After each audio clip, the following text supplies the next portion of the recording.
hello friends मु विद्याधर आपण समस्त को स्वागत करछि विद्या पाठशाला यूट्यूब चैनल ले आज रो भिडियोटी मेनली ओटीटी 2025 को नै अछि हमें देखिबा जे हमर जो बहु प्रतीक्षित कोन ओटीटी एग्जाम थिला तो तार नोटिफिकेशन आसी आइछि तो सर्वप्रथमे जो माने कोन चैनल ले नुवा अछंती तो से माने चैनल टी को सब्सक्राइब करनियंतु जहा द्वारा कि कोन हबो ना ए चैनल ले आपण कोन ओटीटी रिगार्डिंग सब जो क्लास हबो तार नोटिफिकेशन आपण पाई परिए तो एवं ओटीटी एग्जाम बहुत शीघ्र होबा को जाउची हम देखिबा तने सेति पई ए वीडियो रे हम डिटेल देखिबा तो अप्लाई डेट केबे अछि एग्जाम केबे अछि किंतु ता पूर्व चैनल टी कोन ना सब्सक्राइब करनियो तो काहे कि ना एथरे आपण को ओटीटी रो क्लास हो मिली जियो देखंतु तो एटे में आपण देखि पारथिबे जो आज रो डेट रे माने 11 नवंबर 2025 रे कोन अछि ना बीएससी तरफ रु हम कहि पारे कोन ना बोर्ड ऑफ सेकेंडरी एजुकेशन तरफ रु कोन अछि ना ओडिसा टीचर एलिजिबिलिटी टेस्ट 2025 रो कोन गुटे नोटिफिकेशन टे आसी आइछि जहार अप्लाई डेट केबेठर स्टार्ट होछि ना 12 नवंबर 2025 रो अप्लाई होछि मींस काली रो डेट रु ही एटा स्टार्ट होछि अप्लाई एवं केते तारिख पर अप्लाई डेट रहउछि ना 25 नवंबर 2025 पर्यंत रहउछि त माने मात्र 13 दिन पाखाबे समय दैछि अप्लाई करिया पे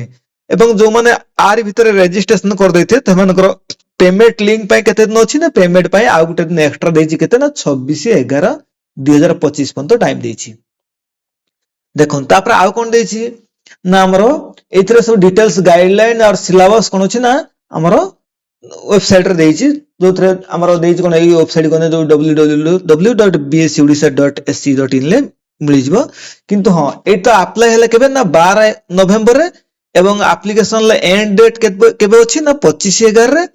किंतु एट देछि तार जे हमर एग्जामिनेशन केबे हेबो ना 17/11/2025 रे आर कोन हबो ना हमर एग्जाम हबो ता माने हम कहि परिया 17 डिसेंबर आर कोन हबो ना 17 डिसेंबर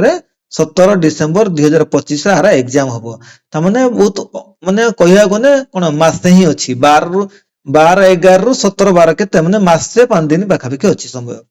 तनो अच्छा एथरा में समस्त जानचार कोन पेपर 1 और पेपर 2 रहिबो पेपर 1 लो टाइमिंग केते ना 9टा एम रु 11:30 एम एवं पेपर 2 रो टाइम केते ना 2टा पीएम रु 4:30 पीएम अच्छा एथि पई जो हमर जो एडमिट कार्ड टा केबे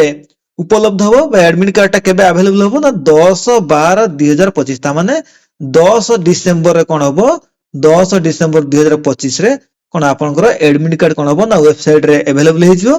एवं 17/12 रे कोन अछि बा 17 डिसेंबर रे एग्जाम अछि ताना कहिया गने मात्र कोन मासे समय अछि तने एबेठर जो माने कोन ओटीटी एग्जाम क्रैक करिया को चाहतुनी तो एबेठर कोन कंटीन्यूअसली क्लास करंतु